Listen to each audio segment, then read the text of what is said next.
Cardiac arrest can happen at any age. And sadly, children do die from cardiac arrest. And cardiac arrest can happen from multiple different causes. For a child, it is usually a breathing problem that has happened first.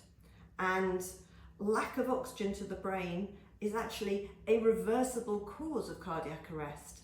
So that is why we would be giving breaths first to a child that has collapsed.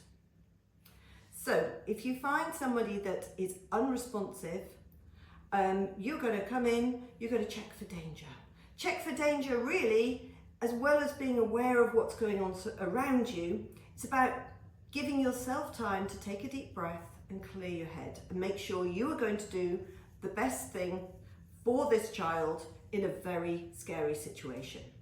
So take a deep breath, make sure it is safe for you, and whatever has caused them to have a cardiac arrest or collapse is not going to injure you, because you are the hope for that child, and you're going to be there to help them.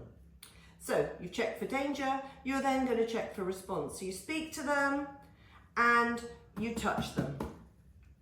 No response. Now I'm going to open the airway, so tilt the head and lift their chin. So two hands, a hand on the head and two fingers under their chin to open the airway.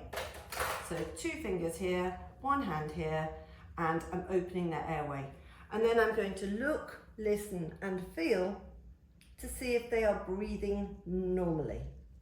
I'm looking out for abnormal signs such as slow laboured breathing, agonal gasps where you sort of breathe and then you wait for an awful long time and nothing happens, panting, anything unusual. I'm getting the emergency services on the phone. I'm putting my phone on speaker and I'm checking for breathing whilst I'm waiting for the call handler to answer.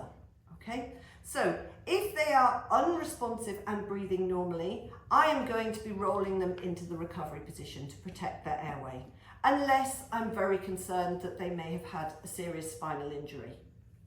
If they are unresponsive and not breathing normally, I'm going to start immediately by giving them 5 breaths. So I'm going to tilt the head, lift the chin, hold the nose and breathe into them.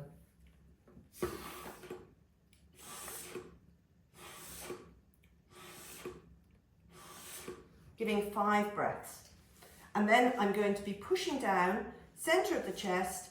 If you have been paediatric first aid trained, you are going to learn 15 compressions to 2 breaths. So 5 breaths first, 15 compressions. So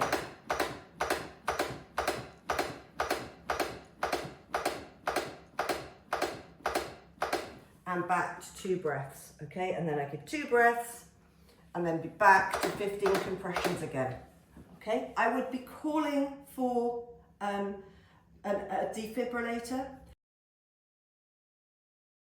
For a child under 8 or under 25 kilograms, you would ideally use the paediatric setting on your defibrillator or paediatric pads. If you have these, you would put one on the center of the chest, but to the left of the midline, so like this. And the other one goes on the back of the chest, but right in the middle, in the center.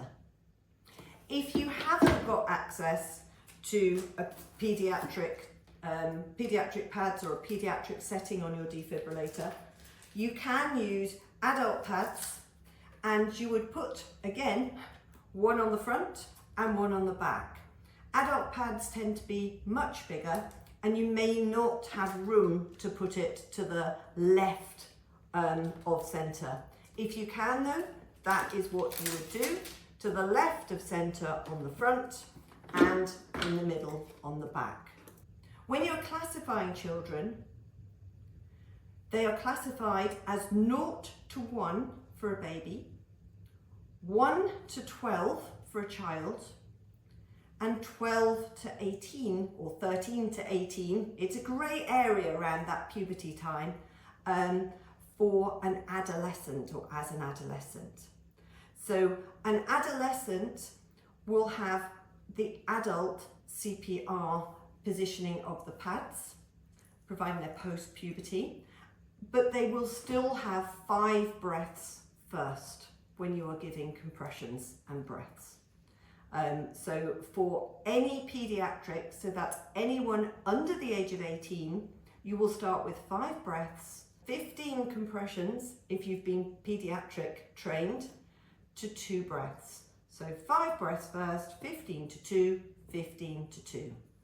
For a child, you will be doing 5 breaths first, 15 compressions to 2 breaths, and you can probably manage with 1 hand. For an adolescent, you're likely to need 2 hands, and for a baby, you would use 2 thumbs in the thumb encircling technique. Thank you for listening. If you found this helpful, please share with others. We have a wealth of free resources on our websites, www.firstaidforlife.org.uk and onlinefirstaid.com. You can also subscribe to our channel.